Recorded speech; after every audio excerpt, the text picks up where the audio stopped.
Alrighty, we are here with Camilla Opperman Morse, owner of Harry Potter's Nimbus 2000. No, I'm just kidding. I couldn't resist. But founder and CEO of Nimbus or Nimbus Kitchens, one of the coolest shared kitchen companies out there. So we're going to talk all things kitchens and food and entrepreneurship. Camilla, thank you so much for joining all the way from Hogwarts. How you doing today? Thank you for having me. And this interview is off to a great start with the humor. So I'm very excited to be chatting with you. Thank you. Well, likewise as well. Usually people roll their eyes and try to sign off right away with the first dad joke, but I think we're at a good pace. So I'll see what other Harry Potter references I can. I'm probably not as well versed Harry Potter as a Nimbus 2000 owner, but we'll see where it takes us to the Quidditch World Cup, hopefully. But before we get to Nimbus, so your food journey actually started with a little bit of grilled cheese. Can you share some of that tasty journey? Yes, absolutely. So in college, I ran my school's late night snack shack. And a lot of that was making 25-cent grilled cheeses for drunk college students, but it was a very incredible experience. Started setting the menu, shopping for the ingredients, cooking on the line. I loved everything about it. It was really my first foray into structured hospitality. Food had always been a big part of my life. Growing up, my family had dinner together every single night. So no matter how late we got home or how busy we were, we set aside at least an hour to sit together as a family, enjoy a home cooked meal. And that foundation of food and the experience of food with the people that I love was really core to my identity. So when I went to college, it felt like a natural extension of that to run this late night snack shack, eat a lot of grilled cheeses. I had a lot of cookie dough in red Solo cups. It was not a particularly healthy part of my life, but it definitely set the foundation for what I'm doing at Nimbus now. Well, I feel like grilled cheese and cookie dough and red Solo cups. I mean, that's what college is all about. So thank you for providing that for so many Ivy Leaguers at that. But Yeah, if you're not how, eating cookie dough in a red Solo cup, you're doing college wrong. that's how the country song goes. But how did you go from like just someone who likes some late night munchies to like I want to actually sell this to fellow students? Yeah, I mean, I freshman year, I went to in college, it's called the Buttery. That's what the late night snack shack was called. I went to the Buttery almost every night, and I loved the experience. I was eating the food all the time. I was there with my friends. It was just the default place where we hung out in the evenings. And so, sophomore year, when I was looking for an on campus job, I thought this was just a natural extension. I'm here every night anyway. I'm eating the food. Why not make this something a little bit more professional, or why not earn some money while also enjoying the perks of the Buttery? And so, joined the Buttery and quickly rose to become the manager of the space and did that all the way through my senior year. I'm actually going back to campus today, and I'm planning on stopping by the Buttery to see if some of the menu items I put on are still part of the experience. I can circle back next week and let you know if the Camelama still exists, which disgustingly was an Eggo waffle with cookie dough melted on top. Is just the peak of health. I'm starting to get the hint that your secret ingredient is cookie dough. It seems like cookie dough and everything. I do love cookie dough. It's quite foul. And now, especially that I work with really professional chefs who are making incredible meals, the fact that I still default to cookie dough so much is not particularly, it's pretty disgusting, but it is quite delicious. I love that name, Buttery, for two reasons. One, because my buddy and college roommate Alex and I used to always joke, like during the X Games, how like when they talk about like crazy, like tricks guys are doing, and they're like, oh, gnarly, sick. One of them that they always said for snowboarding that I thought was so funny was Buttery. And like that was always a good time. And the other reason is that it reminds me of the late night food / ice cream shop. I went to IU, Indiana University, and it was called the Crimson Creamery. So buttery, creamery, it makes sense. I know crimson is like a deathly mortal enemy word for you as a Yale grad, but this is IU Crimson and cream, a little bit different. I love that every school has the late night snack shack. It's just a core tenet of going to college. It is. It's a staple. It's part of the core curriculum. So what did you learn in addition to seeing how many ways you can make cookie dough one of the main food groups? What did you learn from that experience at the Buttery that you think helped you today in terms of being in like the food business space? Yeah, it's a really good question. I learned a lot of empathy of what it's like to actually cook in a restaurant or in a food service environment. Standing over that stove, flipping grilled cheeses, you have this line that's getting longer and longer. You're trying to move as quickly as possible to, get those grilled cheeses out the door as quickly as possible. I think you learn a lot of empathy when you're in a service job like that. And it's something that I can speak to our customers at Nimbus. Really, I can speak to that experience and kind of empathize with them from that standpoint. I also think, just from a purely operational standpoint, when you're so busy in a late night snack shack where there are 50 students trying to order 50 different things from you, you have to get really good at process. And so, a lot of that experience that I had there of streamlining our processes, understanding how we could move more quickly through the line, how we can produce these grilled cheeses more efficiently, has translated into what I'm doing at Nimbus, not necessarily cooking, but just always iterating on processes and trying to get more efficient. And is there a tip from that like no matter what type of food business or I guess just business overall you're in, is like a good like rule of thumb in terms of processes and efficiency? Yeah, I think in general, you should always be questioning your processes. Just because something has worked for the last year or the last 2 years doesn't mean that needs to be the process moving forward. And so that mindset of always iterating and seeing how you can get just 1 inch better, or, in this case of making grilled cheeses, 2 seconds faster at making the grilled cheese, those efficiencies compound over time and end up having really large impacts on your buttery speed, but then also your business as a whole. It all goes back to the buttery speed, and maybe you'll succeed at the X Games with that approach as well. So, Camelama, let's. You're gonna regret that. Yeah, no, I Let's get shouldn't have told you that. That was one of my nicknames, but we can. one of them. Okay, wait, that might be a whole separate segment later, but let's get to Nimbus. So, as we joked about at the start, it is a Harry Potter broom manufacturer. No, it's not. It's a really, really cool, innovative, disruptive shared kitchen space. So let's start there. For anybody who's not familiar with a shared kitchen or cloud kitchen, like those kind of new age, Harry Potter factories, what is like your definition? Absolutely. So I'll set the stage for people who don't know the industry. In order to legally sell food to customers, you have to cook in commercial kitchen space that is built in a certain way and is inspected by the Department of Health or the Department of Agriculture and has certain sanitary standards, which is great. We as consumers want to make sure that our food is coming out of clean spaces, that is maintained properly. That is exactly what Nimbus is. We're a co-cooking infrastructure business. So we operate those commercial kitchens that we rent to food businesses hourly, monthly, and annually to run their production and to promote their products. The really basic thing that we're solving here is the F&B industry is really tough. Renting out a commercial kitchen is astronomically expensive in major kitchens, or excuse me, major markets like New York City. Building a commercial kitchen yourself is very time consuming, it's capital intensive. And even once you have a commercial kitchen space, there's so much that goes into running that kitchen outside of the cooking itself. There's pest control and there's HVAC maintenance and there's grease trap cleaning. It's really difficult to run a restaurant or a food business. And so Nimbus comes in to solve all of those problems. We're operating the turnkey infrastructure, both the back of house commercial kitchens, but then also the front of house event spaces that allows food businesses to launch their products, to expand to new markets, and ultimately get in front of new customers and thrive without necessarily building those spaces themselves.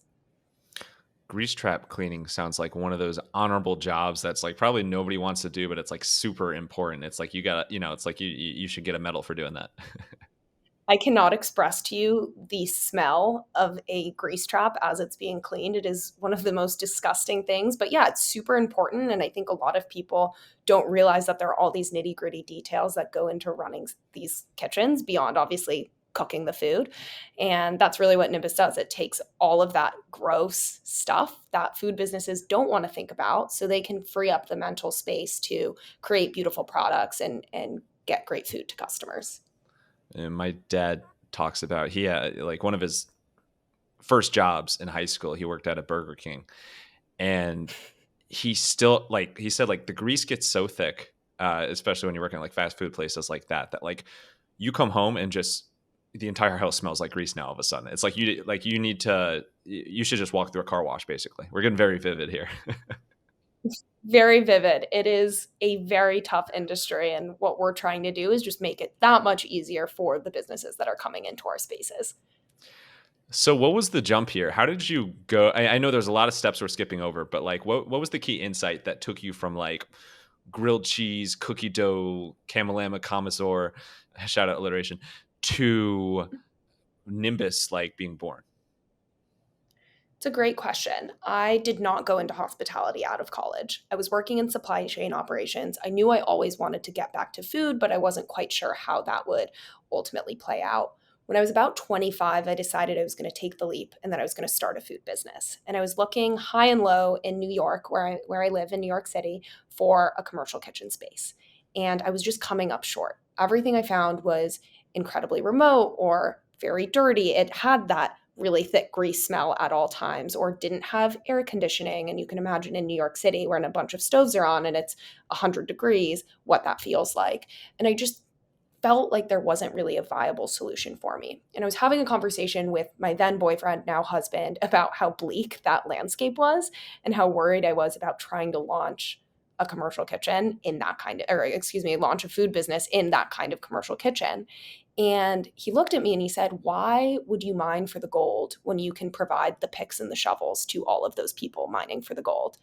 And it was like this light bulb moment where I was like, okay, that makes so much sense. Why start the food business when I can provide the infrastructure for those food businesses?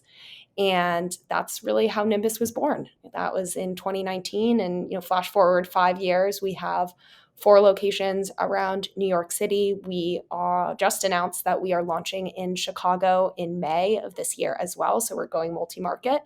And it's pretty wild looking back on that journey of how we've been able to expand since then. Well, congrats on that. So we got breaking news off the press here, expanding to Chicago.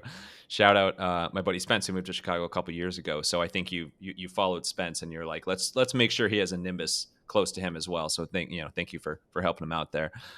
What has that expansion journey been like for you? Like how do you go from this one idea to like now multiple locations and multiple huge cities? Yeah, I think every entrepreneur thinks that their founding story is quite dramatic, and certainly we are no exception. Decided to take the leap to found Nimbus full time in the summer of 2019. Spent the better part of the next 6 months searching for a space for us to build our first kitchen facility. Found a space, signed that lease in January of 2020. I was so excited. We got all of our plans and were set to start construction in March of 2020, and then COVID hit. So we kind of had to put pause on all of our plans. I sat on my hands for, the next 6 months trying to figure out what I was going to do, how we could pivot our business plan, actually get these kitchens up and running in the age of COVID or pre-vaccine COVID. And eventually we were able to start construction, build out the space, and then launch that first facility in January of 2021. So the first year was quite tumultuous, but we were able to get open, which was great. And we pretty quickly thereafter signed the lease for our second location. We knew there was a lot of demand for the space. We had launched with a wonderful partnership with DoorDash. They were actually our first customer in the space. So we knew that there were these external validators of not only are there small food businesses that are coming in and using our space, but then also this large delivery platform that is also willing to interact with our product in a really meaningful way. And so we signed our second location with the idea of bringing DoorDash into that space as well. They did launch with us at our downtown Brooklyn location, and we operated the 2 facility footprint for about a year and a half. About 6 months ago, we had the opportunity to double our footprint here in New York City. And it was kind of this burn the boats moment of, it's working with these 2 kitchens that we have. There's this opportunity to take over 2 fully built locations, which, we had built facilities 1 and 2 ourselves. It was a very time consuming process. We could double our footprint in a matter of weeks. And we made the decision that we were going to move forward, double our footprint. And here we are now with 4 facilities in New York City. We did that expansion about 6 months ago. It's been really seamless. We've filled one of the spaces already. We're almost at 100% capacity at the other. So there's been a lot of demand for these spaces. As we look to that Chicago expansion, we are at this point where we're almost at 100% capacity here in New York City. We know that Chicago is an incredible food hub, both from a small food business maker economy, but then also from a Michelin star, really innovative standpoint and everything in between. And we know that there's also this demand for this commercial kitchen space. So we're taking over a former culinary school in Chicago. It's 19,000 square feet. It's an absolutely beautiful space, fully built, and in an incredible neighborhood. River North is such a hub for music and entertainment and food innovation. And so we're really excited to be bringing what we've built here in New York to the Chicago market in May. Yeah, congrats again on that. River North is just awesome, and it's a perfect, like, it makes sense. There's so many great restaurants there, and so it makes that feels like a really natural expansion from like moving on. In addition to beyond New York City, so you talk about DoorDash, and then I know that which obviously DoorDash is what's the word? Omnipresent. Like they're everywhere these days, and only especially over the past few years, like delivery services have just absolutely skyrocketed, and the convenience is off the charts.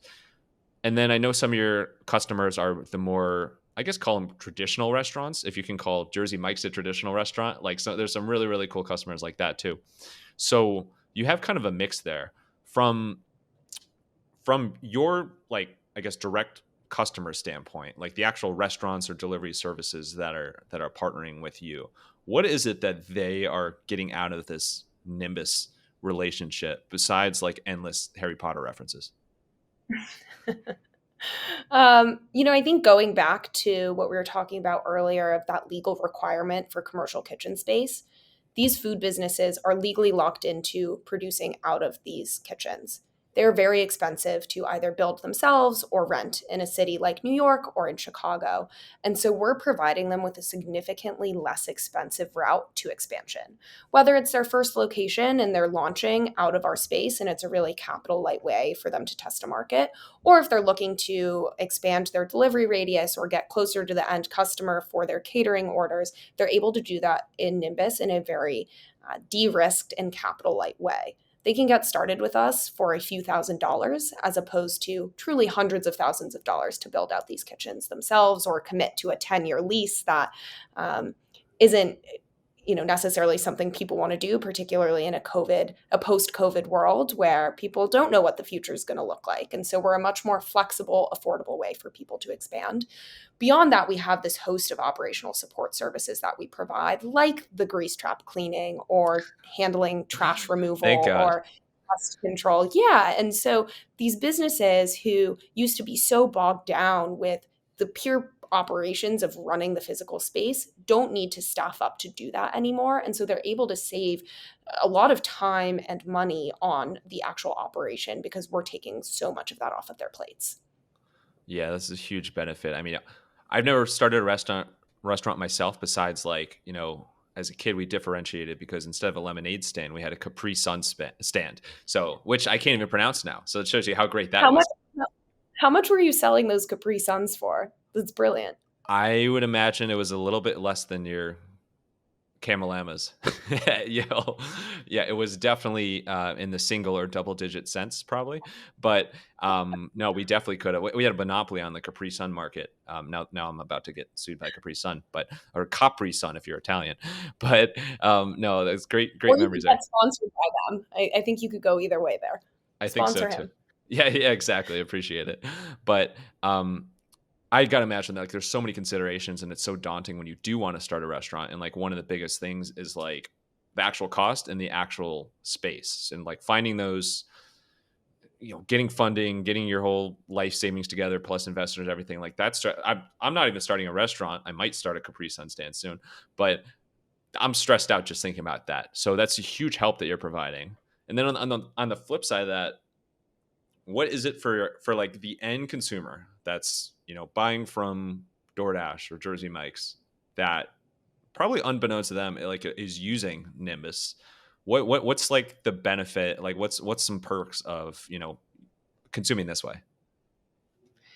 Something that we think is really important is having transparency between the restaurants that are using the back of house spaces and that end consumer. So, in all of our locations, we have consumer facing event spaces where we host in person activations to bridge that gap between the two parties. So, we're doing cooking classes, dinner parties, pop ups, tastings, any sort of food related event that you can think of, we're hosting within Nimbus's four walls. And we really see Nimbus as a destination for food innovation. So, of course, we have Jersey Mike's in two of our locations here in New York City, a very large national QSR chain. We have DoorDash using our Brooklyn space. Again, a very omnipotent or omnipresent, excuse me. I guess maybe they are omnipotent I'm as well. yeah, I forget what that one means, but it sounded good. Yeah, they know everything about us and they're everywhere, Ah, which is definitely true. Um, but we also have small food makers in our space. So nascent entrepreneurs who are just starting out producing their products and launching to the public for the first time out of our four walls. And so we really see Nimbus as a way for customers to get a first look at those kinds of concepts, whether it is a really incredible salsa or a miso hummus or, the best homemade cookies, or not homemade, but they taste homemade cookies that you can think of. We really see Nimbus as a way for customers to engage with those kinds of brands and at the same time also order from and enjoy the brands that they know and love, like Jersey Mike's or some of the really large brands that are operating on a platform like DoorDash. it's a brilliant combination there in going off the word operating. So like what is this like for you and the team to actually like run these kitchens, make sure they're clean, make sure they're not only like, you know, best suited for like the next customer that's coming in, but like there's a wide range of customers that you have even in like a given day. Like how do you keep it things going ship shape, spick and span as they say like that? It is an incredibly operationally intensive business. And I don't think that that can be underestimated. We have a fantastic team on the ground at each of our facilities that is running the show there. They are doing anywhere between 100 and 200 tasks a day.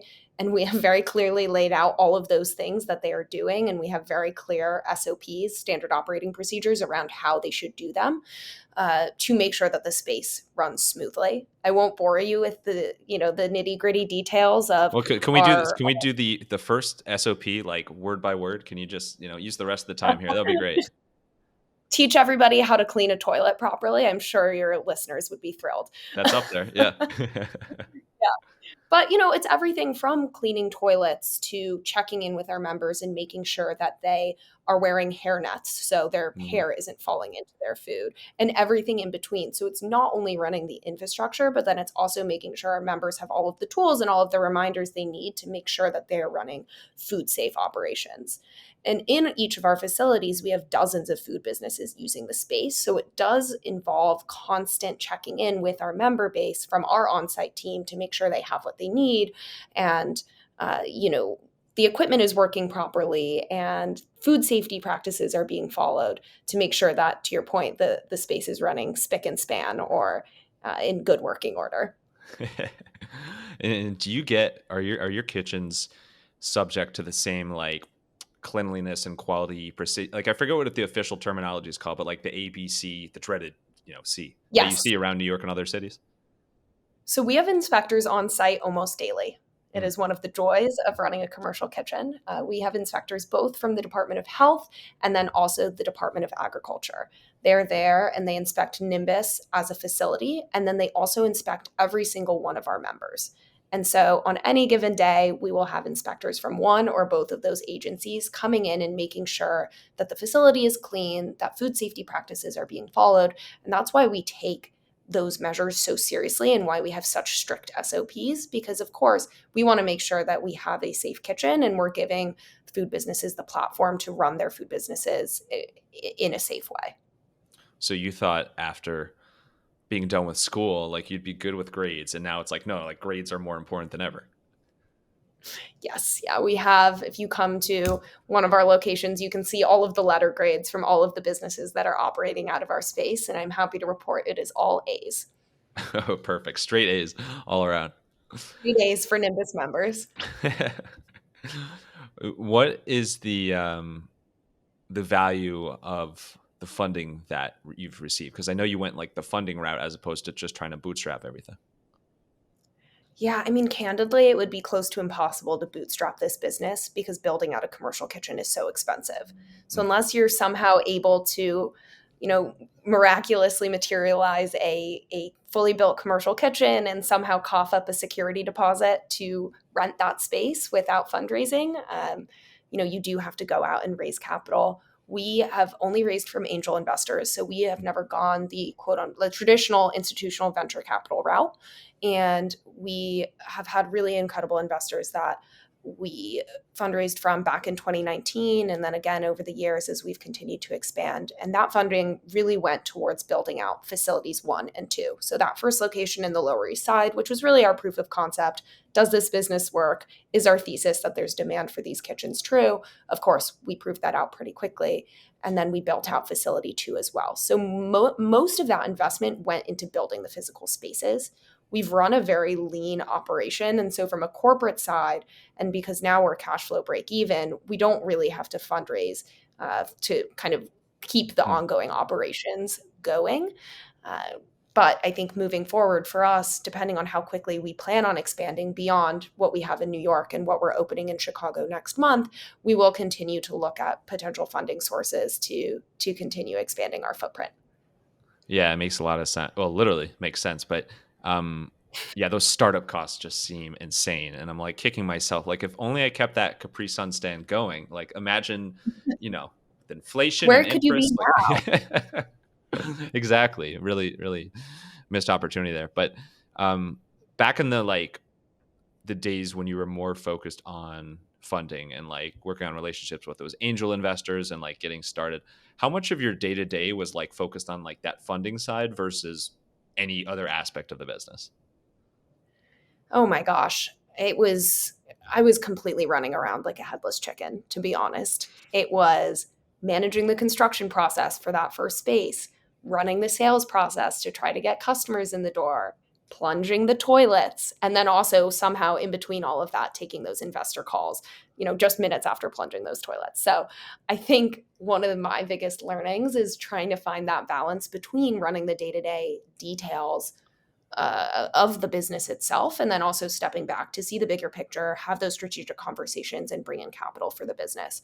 I think a lot of our success has been from the fact that I was so involved in those early days, and the whole team was so involved in the early days in the day to day operation. And we didn't just raise, hundreds of millions of dollars that we could put band aid solutions or pay for band aid solutions. We had to be really smart about our cash because we haven't raised very much money. And I think a lot of our successes is due to that and the operational efficiencies we were able to find from those early days of kind of doing it all. So, big picture, what do you think is like the single biggest driver to the success and growth and expansion of Nimbus so far? And you can't say being great friends with Hermione. I'll stop at some uh, point. we love it. Just sprinkle the puns throughout the I'll entire try. the That's what I entire. do. It's the through line here. I think it's a couple of things. Can I answer with two? Of Okay, course. because I think it's hard to have just one defining Yeah, factor. yeah. How about I let me think rephrase it. The first and second most important thing. There you go. perfect, perfect. One, first and foremost, it's our flexible rental model and our diverse Mm. revenue streams because of that. So we offer both short and long-term kitchen rentals. And so we have food businesses coming in for 4 hours at a time. We have food businesses in our space for 4 years, everything in between. Because of that, we're able to work with concepts across the industry. We have delivery businesses, we have catering businesses, we have meal prep companies, grocery delivery brands, chefs using the space for recipe development. A lot of our competitors are only focused on long-term kitchen rentals and are so only servicing those delivery concepts like the Jersey Mikes of the world, which certainly play a part in what we're doing at Nimbus, but we're able to work with such a wide range of businesses because of our flexible rental model. So that's been really key for us. The success is the strength of the business model. And then I think something that has been really important as well is our measured growth.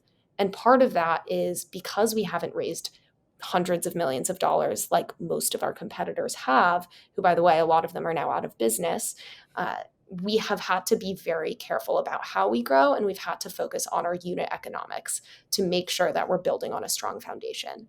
So we've always been focused on making sure that the facilities themselves are profitable from launch. If we can't be profitable at a location, we have no interest in opening that location.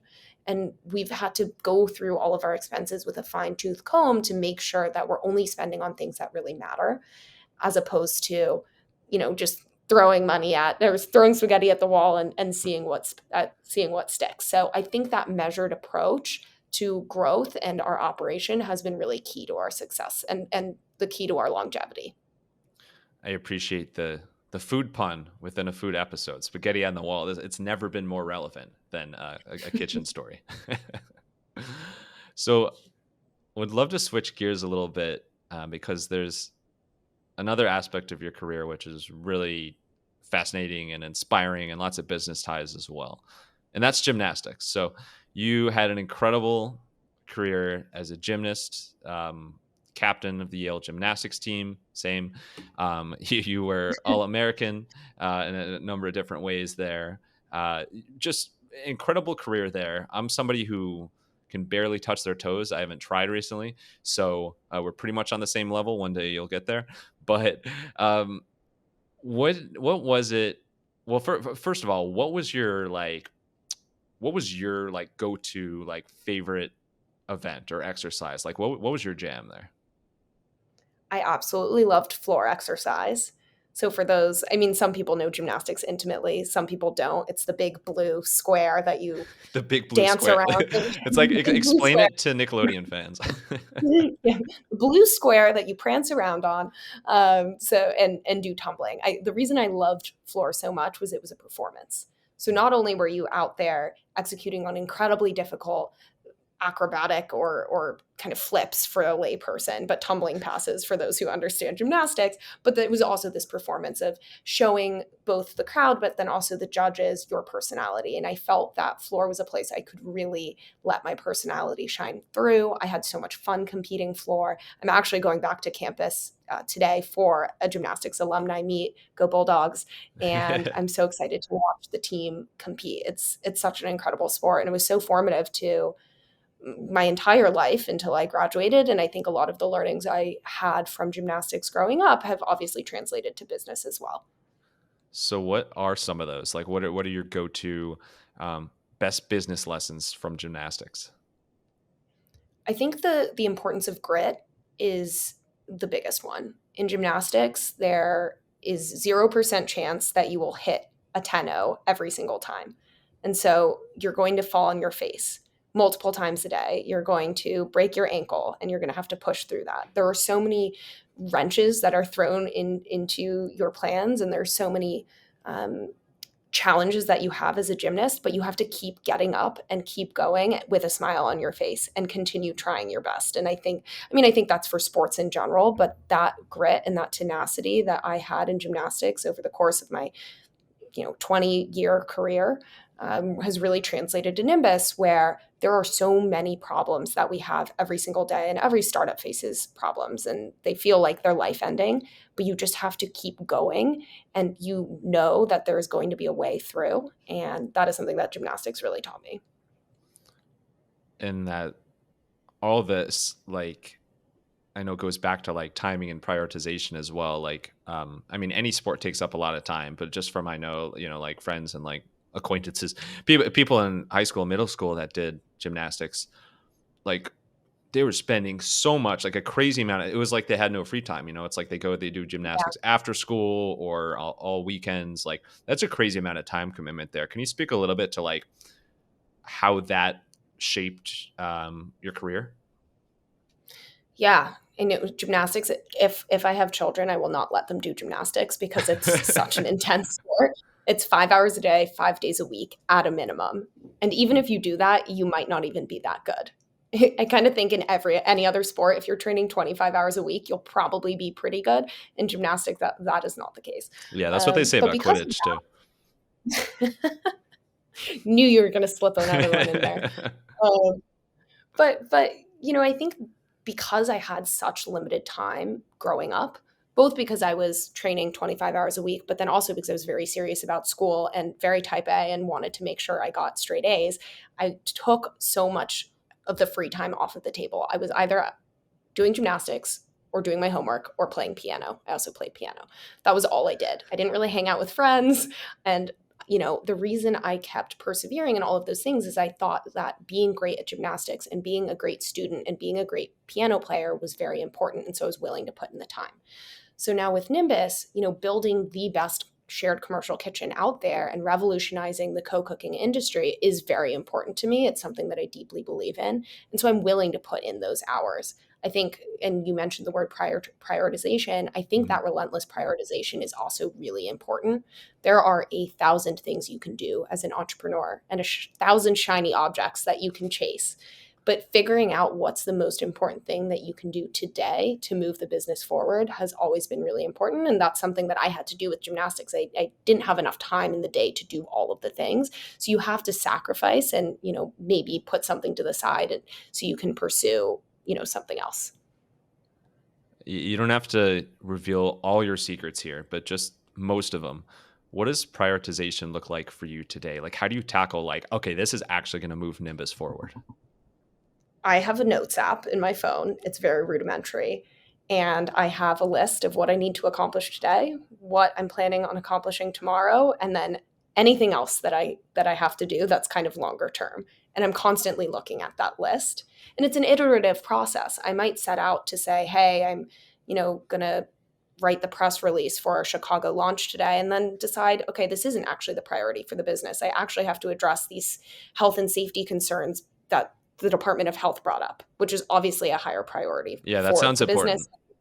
Yeah, it's business critical, right? And so I think the ability to go through that list and constantly rejigger the order of those tasks is something that's very important and something that I do on a daily basis, and then something that the entire Nimbus team does on a daily basis. We actually post what we're planning on doing that day and what we accomplished yesterday in a public Slack channel every single day.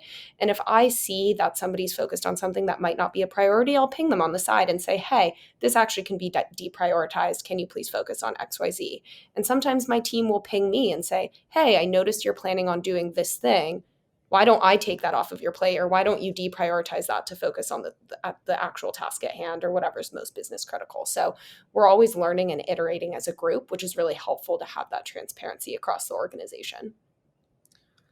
And gymnastics, it goes back to, I mean, it's obviously extremely, like, first and foremost physical, but also hugely mental as well. So there's great lessons there. And then, like, the other part of things, as you mentioned with piano, is like the musical side. Those are the three sides of the brain. You got physical, mental, and musical. But no, what is it from, like, spending a lot of time with piano as well and, like, thinking musically and creatively, that has been a lesson that's also kind of flowed well to business as well? I think that creativity is very important. I think something that's also interesting, and I think a lot back, and this also ties into gymnastics, but I used to participate in piano recitals, which were very stressful. You're in a big room up on the stage playing the piano, and you know, the realization, and it took me a while to get there, but the realization that if you make a mistake, a lot of the time people don't know, and it's much better to Right. continue going through the song or the performance in gymnastics, or in the case of Nimbus, just keep going and persevering and kind of slightly change course based off of that mistake, but move on as opposed to pausing and freaking out. Was a really big lesson for me. I think a lot of the times you get in your head as an entrepreneur and you think, oh my gosh, everybody knows this mistake I made, or everybody knows that, I didn't mop the floors properly or what have you. But at the end of the day, people don't actually focus on those kinds of things. And I think as long as you continue pushing forward, people are much more interested in the bigger picture than that minutia. Yeah, it makes me think of when my wife and I got married, when we were doing wedding planning. That's one of the big pieces of advice we heard that came through totally as well. It's like, you stress about every single detail, and then the day of, like, nobody's going to know if there's, like, one little thing that you didn't get to during the planning process, or, like, was a little bit different than you planned. It's so funny how that translates so well to business and piano recitals. Absolutely. Yeah. Are you executing on the broader vision? Mm. Of course, a lot of that is attention to detail and making sure that those details stack up appropriately. But if there's something that's slightly off, it's not business ending and it's not worth the emotional stress to be ruminating on that at all times. So as if we weren't and by that way, I mean me, corny enough throughout this entire interview. Let's wrap up with some rapid fire Q&A. You ready for it? Ooh, a little nervous, but yeah, let's do it. It's just as nerve wracking as like a gymnastics meet, a piano recital. You got to have like really good posture. Make sure you hit all the notes. Don't improvise at all. No. All right, let's go wild. What was the hardest class that you took at Yale? The name is so embarrassing, but The Mental Lives of Babies and Animals. It sounds really easy, but I took it as a freshman and I had no cognitive science background and I had no business being in the class. It was quite difficult. I knew you were going to say that exact class. No, that's yeah, that's a great one. Oh, I also really didn't like, sorry, I took a physics class my freshman year as well. That was quite difficult. I've decided I don't like physics. College physics, especially at Yale, cannot be the easiest thing in the world. But as we were joking about before, before we hit record, some people confuse your maiden name with Oppenheimer. So maybe there's like an alternate path you could have gone there. Exactly. What is the most delicious smell that you've ever smelled in a Nimbus kitchen? Cookie dough being baked. So I cookies. should have. Wow. You planted the You don't seed for know. that one in minute 1 of the interview. What is your favorite type of cloud? Like actual cloud in the sky besides a Nimbus, No. obviously. Besides just a Nimbus. I'm not going to let you say Nimbus. I don't know what else Can there I is. say cumulonimbus? Yep, we'll give it to you. We'll do an iteration of Nimbus, a cumulonimbus. That's a fan favorite. Speaking of fan favorite, what is your favorite? This is a two-parter. Favorite Harry Potter book Okay. and favorite Harry Potter movie. Oh my gosh. I almost want to say the first for both, just because it was so formative to my childhood. And I think I actually really liked Harry Potter because my brother, my older brother, he's a couple years older than me, was also obsessed with Harry Potter. And I just wanted to be like him. And it was something that we experienced together. My dad read us the stories going to bed. We went and saw the movie together. And so I think those memories inform that perspective. Totally. What about back to, we talked a lot about cookie dough, but I feel like grilled cheese needs more love. What's the secret to making really tasty grilled cheese, late night or not? Okay, so we did something at the Buttery called the Manwich, which was a grilled cheese with buffalo chicken tenders inside of it. Oh yeah. And adding that extra protein with the crunch was really delicious. I know this is controversial, but what I did at the Buttery to streamline operations is I put the grilled cheese and melted the cheese slightly in the microwave and then finished the grilled cheese on the grill to get the crisp, and that made sure that the cheese was actually melted. I don't blame you at all. I think melted cheese is always better. And so I think Agreed. any way you need to melt it, totally cool. But it's so funny how this ties together. We started talking about, how much Yale and IU have in common, which, I had to make you stop talking about it so much. But we had a late night food truck right outside Roy's, one of the, the top bars in Bloomington, called The Big Cheese. And one of their famous grilled cheese, I mean, you can imagine this place was super packed 2, 3 a.m. One of their famous options was grilled cheese with buffalo chicken on it. So it's No way. yeah, Manwich goes Midwest. Manwich goes Midwest, exactly. Back to the alliteration. And then, not that this is a realistic scenario, but if you were on death row and your last meal could be a New York City restaurant, where would you pick the meal from? It's so funny you ask this because I was having this conversation with friends last week and I was telling them it's so hard for me to decide because I don't have a favorite food. I don't have a favorite restaurant. I love it all. If it has to be a New York City restaurant, there is a hole in the wall Indian restaurant called Patiala. It's at like 34th and 9th, I think, right by the Lincoln Tunnel. And it is so good, super nondescript, truly divine. If I could choose any meal and it didn't have to be a New York City restaurant, I'd have a home cooked meal for my mom. But if we're going New York City restaurant, it's Patiala. Ooh, that's both good answers. I got to try it. We love Indian food, so that sounds delicious. But also, home cooked meal from mom is always I think that's like the big thing you're most like homesick about freshman year of college is just like a really good home cooked meal. I remember how excited I was to get my mom's, home cooked meal when I came back for that first break. It's truly amazing. She's the best cook, and we used to have like these very elaborate meals, and so I feel very lucky that I grew up with that and eating her amazing food every single night. Perfect. Well, next time we'll do a Top Chef or Iron Chef cook off between your mom and my mom, and that will be the episode. But no, Camilla. So I butchered your name at the end there. Camilla, thank you so much for coming on. Just lucky that you made time for us today, and really, really enjoy all things Nimbus and beyond. Where is the best place? The best place? Where is the best fillet? The best place for people to try out or to learn about Nimbus, as well as to connect with you online if they want to. Absolutely. So nimbuskitchen.com, at Nimbus Kitchen for all of the social handles. Give us a follow. We'd love to see you there. Of course, feel free to stop by any of our locations here in New York City. We're in Soho, Midtown, Lower East Side, and downtown Brooklyn, and soon to be Chicago River North. So we'd love to see you in person. And if you want to connect with me, you can find me at Camilla Opperman Morse on LinkedIn. Awesome. And last thing, final thoughts. Stage is yours. It could be your second or third favorite nickname. It could be a quote, words to live by, whatever you want. Send us home here. Oh my gosh, what a way to end the episode. I have many nicknames, and I'm not going to disclose those on I think, on fortunately this. for you, I think you've already disclosed the most embarrassing one. So that was off to a hot Yeah, start there. Camelama or Camelama Ding Dong. But Oh, God. the words to live by, I think, just in general, and this is something that we always talk about as a team, is there's always a way.